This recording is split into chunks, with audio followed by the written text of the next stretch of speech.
Avant de continuer, merci de laisser un « j'aime ». Cela aide vraiment la chaîne à se développer et permet à YouTube de diffuser cette histoire à un public plus large. Gustavo Sampaio n'était pas seulement riche.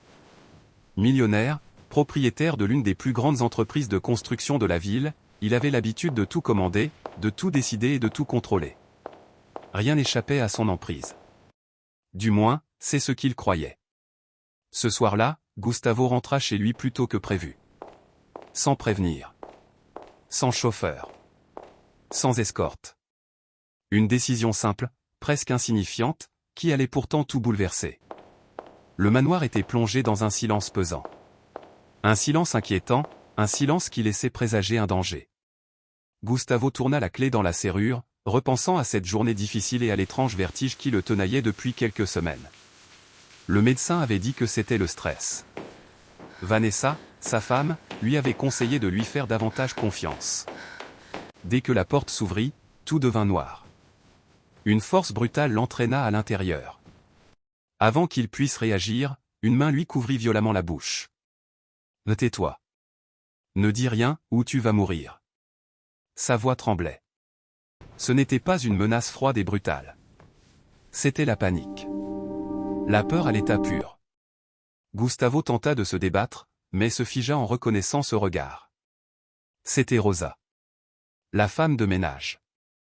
Une femme simple et discrète, presque invisible dans le quotidien de la maison. À présent, elle avait l'air d'avoir vu quelque chose d'horrible. « Ils vont te tuer, Gustavo, si tu fais le moindre bruit, c'est fini. » Elle pleurait en parlant. Des larmes coulaient le long de la main qui lui couvrait toujours la bouche. « Regarde, s'il te plaît, regarde. » Rosa le tira par le bras et le poussa dans le placard à manteau. La forte odeur de produits ménagers lui brûla les narines. Le cœur de Gustavo battait si fort qu'il pensait pouvoir l'entendre à l'autre bout de la maison. La porte du placard s'entr'ouvrit. La pièce était illuminée par le lustre en cristal. Et ce que Gustavo vit lui glaça le sang. Vanessa était là. Sa femme. Elle riait. Un verre de champagne à la main. Elle portait la robe de soie rouge qu'il avait achetée lors d'un voyage à Milan. À côté d'elle se tenait Rogerio. Son propre frère. L'homme dont Gustavo avait payé les dettes d'innombrables fois. Celui-là même qui disait que Gustavo était comme un père pour lui. « Tu es sûr que la dose d'aujourd'hui était suffisante ?» demanda Rogerio avec impatience. « Calme-toi, aujourd'hui, j'ai doublé les gouttes dans son jus vert », répondit Vanessa en souriant. À cet instant, le monde de Gustavo s'écroula. Si cette histoire vous a déjà captivé jusqu'ici, commentez maintenant avec le mot millionnaire. Je lis tous les commentaires. Vanessa continua de parler comme si Gustavo était déjà mort. Vendredi, son cœur s'arrêtera. Crise cardiaque soudaine. Scénario parfait. Gustave se souvint du goût amer du jus ce matin-là. Le baiser sur le front. « C'est pour ton bien. » Il avait tout avalé. Il avait fait confiance. La femme qui dormait à côté de lui le tuait à petit feu. Dans l'obscurité du placard, Gustavo comprit une chose qui ne lui avait jamais effleuré l'esprit, l'argent n'achète pas la loyauté. L'amour peut être un piège. Et celle qui semble invisible peut être son seul espoir de salut. Avant même qu'il puisse songer à s'enfuir, un bruit métallique résonna dans la maison. Des pas se rapprochèrent. Ils avaient entendu quelque chose. Pensez-vous que Gustavo parviendra à s'échapper ou est-il trop tard? Laissez un commentaire ci-dessous. N'hésitez pas à liker pour soutenir la chaîne et à vous abonner, car la partie 2 est encore plus intense. Gustavo sentait son cœur battre la chamade, comme s'il allait lui déchirer la poitrine. Chaque pas résonnant dans la pièce lui donnait l'impression d'un coup de marteau sur la tête. Dans le placard, l'air était lourd, chaud, mêlé à l'odeur des produits ménagers et du vieux bois. Rosa était agenouillée près de lui, les yeux grands ouverts, immobile, priant en silence. Il essayait de contrôler sa respiration, mais la peur l'empêchait de se calmer. Les pas s'arrêtèrent à quelques mètres du placard. « Tu as entendu ça ?» demanda Rogerio d'un ton suspicieux. Vanessa rit, un rire court et irrité. « Je n'ai rien entendu. Ça devait être le vent. Cette maison est toujours bruyante. » Le silence qui suivit fut pire que le bruit des pas. Gustavo sentit sa gorge se dessécher. Un faux pas, une respiration trop forte, et tout s'arrêterait là. Rogerio s'approcha du placard. Chaque seconde lui semblait une éternité. Gustavo était certain que c'était le dernier instant de sa vie. Elle repensa à ses affaires, à son argent, à ses voyages, à tout ce qu'elle avait construit, et à quel point tout cela n'avait plus aucune importance. Soudain, un bruit parvint du couloir d'en face. Un téléphone portable vibrait. Vanessa soupira. « C'est le mien. » « Laisse tomber. » Les pas s'éloignèrent lentement. La porte du placard resta close. Gustavo ne réalisa qu'il transpirait que lorsqu'une goutte coula sur son front et tomba au sol. Rosa porta la main à sa bouche, retenant difficilement ses larmes. Lorsqu'elle fut certaine qu'ils étaient seuls, elle entr'ouvrit la porte pour murmurer. « Ça fait des semaines qu'ils font ça. » Gustavo la fixa, perplexe. « J'ai vu les médicaments. Les gouttes. Tous les jours. Au début, je croyais que c'était un truc de médecin. Et puis, j'ai commencé à entendre leur conversation. » Elle inspira profondément, comme si elle portait ce fardeau depuis trop longtemps. « Là, elle dit que tu ne te doutes de rien. Qu'un homme puissant ne croit jamais pouvoir être trahi chez lui. » Ces mots transpercèrent Gustavo comme une lame. Il avait toujours cru maîtriser la situation. Qu'il voyait tout. Et pourtant, il était là, caché, dépendant du courage d'une femme qu'il avait à peine remarquée. « Pourquoi n'es-tu pas parti ?» demanda-t-il d'une voix presque inaudible. Rosa déglutit difficilement. « Parce qu'il se serait douté de quelque chose. Et parce que, j'avais besoin d'en être sûr. » Elle expliqua qu'elle avait commencé à rassembler des preuves. Des photos des fioles, des enregistrements cachés, des messages qu'elle écoutait en faisant le ménage dans le salon ou la cuisine. Le tout en silence. Seule. « J'ai pensé aller à la police, dit-elle. Mais qui me croirait? Une domestique contre un homme d'affaires puissant et sa propre femme? » Gustavo eut honte. Pour la première fois, il comprit l'abîme qui séparait son monde du sien. Rosa se leva lentement. « Il faut qu'on parte d'ici. Maintenant. » Avant qu'il puisse répondre, la porte du salon s'ouvrit brusquement. Vanessa et Rogerio revinrent. Ils ne riaient plus. « Où étiez-vous » demanda Vanessa en regardant Rosa droit dans les yeux. Rosa se figea un instant, puis se reprit. « Dans le débarras. On n'avait plus de désinfectant. » Vanessa plissa les yeux. « Bizarre. J'ai entendu un bruit qui venait d'ici. » Le cœur de Gustavo s'emballa de nouveau. Il se cacha derrière le placard. Rogerio fit quelques pas en avant. « Ouvre ce placard. » Rosa ne bougea pas. « Ouvre-le » répéta-t-il d'un ton plus agressif. Un instant, tout sembla perdu. Gustavo ferma les yeux. Puis Rosa fit quelque chose d'inattendu. Elle renversa le seau de produits nettoyants par terre, répandant eau et produits partout dans la pièce. « Ah pardon » cria-t-elle. « Oh mon Dieu, pardon, Vanessa. » Vanessa recula, agacée. « Bon sang, Rosa. Regarde le désordre. » Rogerio souffla. « Tu rangeras ça plus tard. Allons à la cuisine. » Ils partirent en grommelant. Le placard resta fermé. Rosa se tourna vers Gustavo, les mains tremblantes. « On ne peut plus attendre. » Elle lui expliqua le plan à voix basse. La maison avait une sortie de service servant aux poubelles. Les caméras de ce secteur étaient hors service depuis des mois. Vanessa le savait, mais ne les avait jamais fait réparer. Ils vont dans la chambre dans quelques minutes. Ils font toujours ça après avoir bu. Gustavo se sentait faible, la tête lui tournait. Le poison circulait encore dans ses veines. « Tu peux marcher » demanda Rosa. Il hocha la tête, sans en être certain. Lorsqu'ils sortirent enfin du placard, Gustavo sentit ses jambes trembler. Chaque pas lui demandait un effort. Le monde lui semblait légèrement flou. Ils avancèrent dans l'étroit couloir, plaqués contre le mur. Des rires étouffés provenaient de la chambre. Vanessa, imperturbable, était persuadée d'avoir déjà gagné. Alors qu'ils approchaient de la porte latérale, Gustavo trébucha. Un bruit sourd résonna sur le sol. Les rires cessèrent.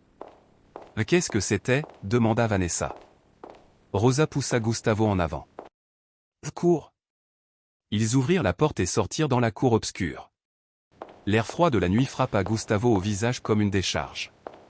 Avant qu'il n'ait fait beaucoup de chemin, la voix de Rogerio résonna derrière eux. Arrêtez-vous. Rosa ne se retourna pas. Elle continua de tirer Gustavo vers elle. Les jours qui suivirent le scandale furent étrangement silencieux.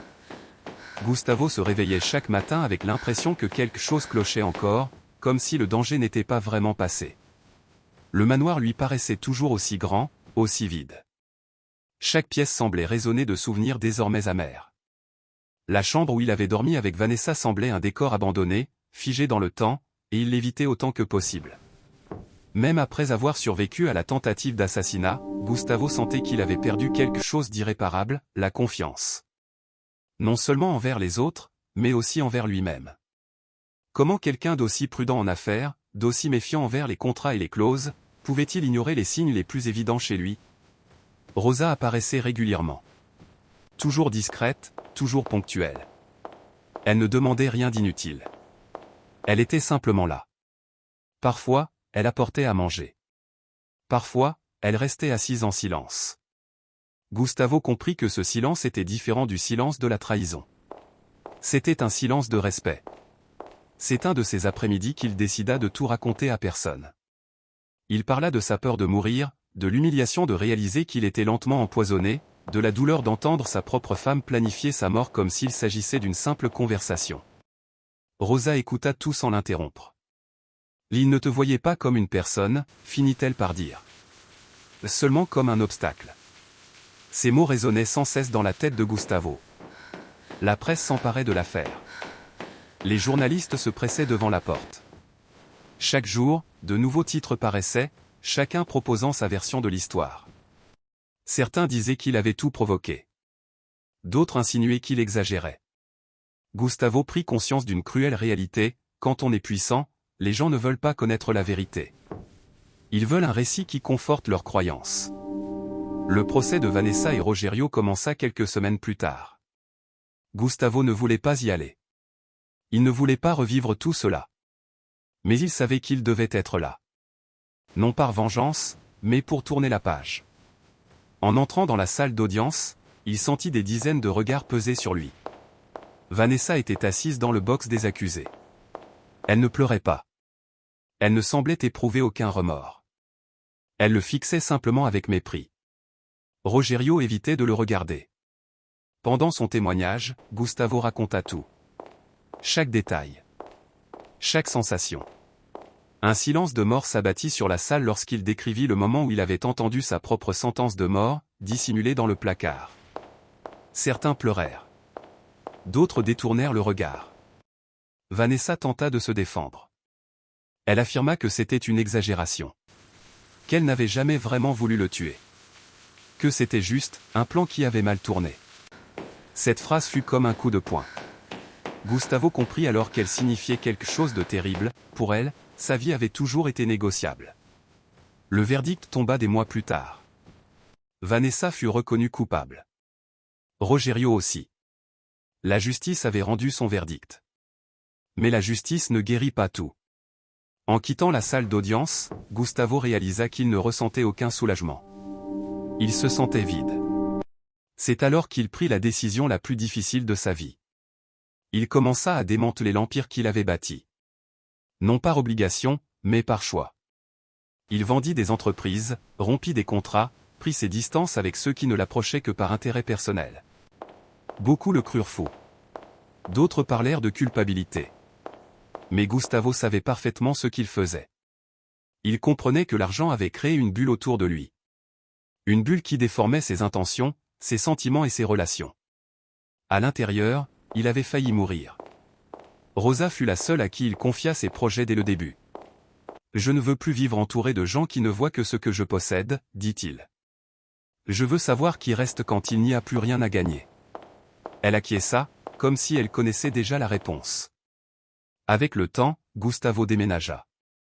Dans une maison plus petite. Plus simple. Pour la première fois, il vivait dans un endroit où il pouvait entendre ses propres pensées. Il commença à faire des choses pour lesquelles il n'avait jamais eu le temps. Marcher. Cuisiner. Lire. Des choses simples qui, auparavant, lui semblaient une perte de temps. Certaines nuits, la peur revenait. Son corps se souvenait du poison. Son cœur s'emballait sans prévenir. Mais désormais, il n'était plus seul. Rosa continuait de travailler avec lui, mais différemment. Plus comme une servante invisible. Gustavo l'aidait à étudier, à ranger ses papiers, à reconstruire sa vie. Non par faveur, mais en signe de gratitude. « Tu m'as sauvé la vie », dit-il un jour. « Rien de ce que je ferai ne pourra jamais te remercier. » Elle répondit calmement, « J'ai simplement fait ce que personne d'autre n'a osé faire. » Cette phrase changea quelque chose en Gustavo. Des mois plus tard, il reçut une lettre. Sans adresse d'expéditeur. À l'intérieur, une simple phrase manuscrite, « Tous n'auraient pas survécu. » Il ne sut jamais qui l'avait envoyé. Mais il en comprit le message. La tentative de meurtre était terminée, mais l'histoire ne l'était pas. Car survivre n'est pas une fin. C'est le début d'une autre vie. Une vie où chaque choix pesait plus lourd, car il savait désormais ce qui était en jeu. Gustavo réalisa qu'il avait perdu une femme, un frère et une vie de rêve. Le changement de vie ne fut ni immédiat ni facile. Gustavo découvrit que reconstruire quelque chose est bien plus difficile que de tout perdre d'un coup. Les premiers mois loin de son ancien cercle social, il se sentit déraciné, comme quelqu'un qui quitte un pays sans en connaître la langue. Les gens le traitaient différemment quand ils ne le reconnaissaient pas. Certains étaient polis, d'autres indifférents, et d'autres encore ne le voyaient tout simplement pas. Curieusement, cela ne le blessait pas. Ce qui le blessait, c'était de réaliser que, pendant des années, il n'avait vu personne non plus. L'argent était toujours là, bien sûr. Il n'était pas devenu pauvre. Mais désormais, il était distant, protégé, presque invisible. Gustavo s'imposa des limites strictes. Pas d'ostentation. Pas de privilèges automatiques. Il voulait comprendre qui il était sans le poids du statut social. Rosa observait tout de près. Elle ne donnait pas souvent son avis, mais parfois, ses remarques simples faisaient mouche. « C'est étrange comme les gens se comportent quand ils n'ont pas besoin de te plaire », dit-elle un matin en prenant un café. Gustavo acquiesça silencieusement. Cette phrase résumait parfaitement ce qu'il vivait. C'est à ce moment-là qu'un événement inattendu se produisit. Un ancien employé de l'entreprise de construction se présenta à la porte. Un homme dont Gustavo se souvenait à peine. Il avait travaillé des années dans l'entreprise et avait été licencié lors d'une restructuration dont Gustavo n'avait même pas été témoin. « J'ai entendu ce qui vous est arrivé », dit l'homme, gêné. « Je ne suis pas venu vous demander quoi que ce soit. Je voulais simplement vous remercier. » Gustavo ne comprenait pas. Au moment du licenciement, j'étais en colère. Je trouvais ça injuste. Mais cet argent que j'ai reçu a sauvé ma famille. Aujourd'hui, je vois les choses différemment.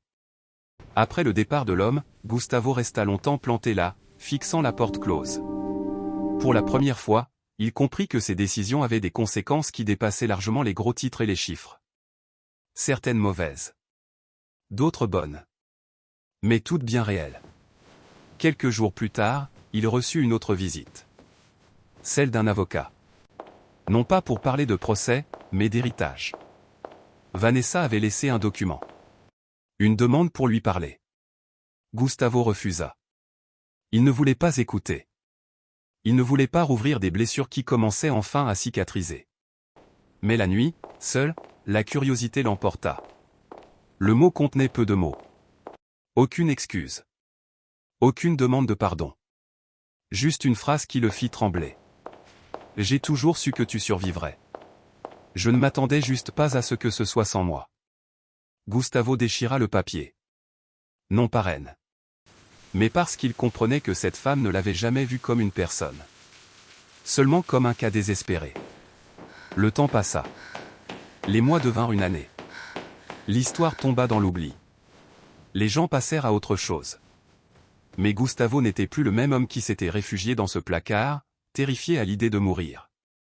Il commença à investir dans quelque chose de nouveau. Non pas des entreprises. Des personnes.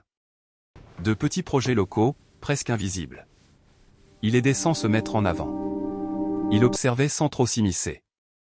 Pour la première fois, il eut le sentiment d'appartenir à quelque chose qui n'avait pas besoin que son nom y soit apposé. Rosa, désormais dans un rôle différent, se remit à étudier. Elle avait des projets.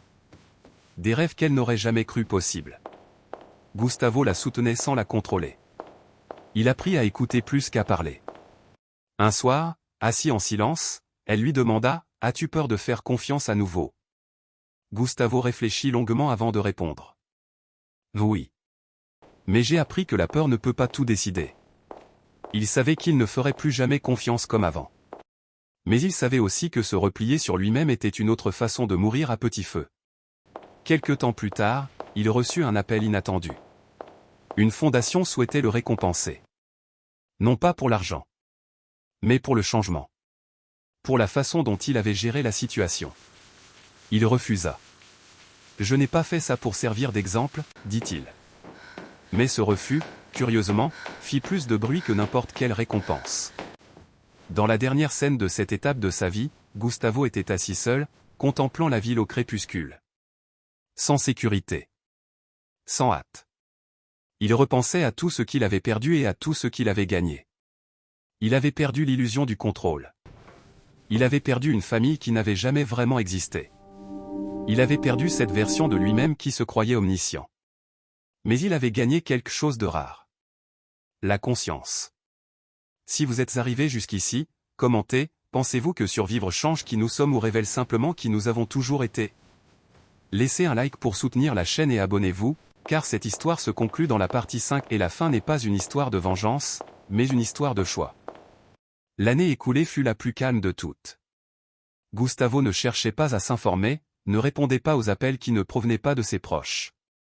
La solitude, qui avait été un fardeau, s'était muée en une force productive, elle lui permettait de voir sans filtre.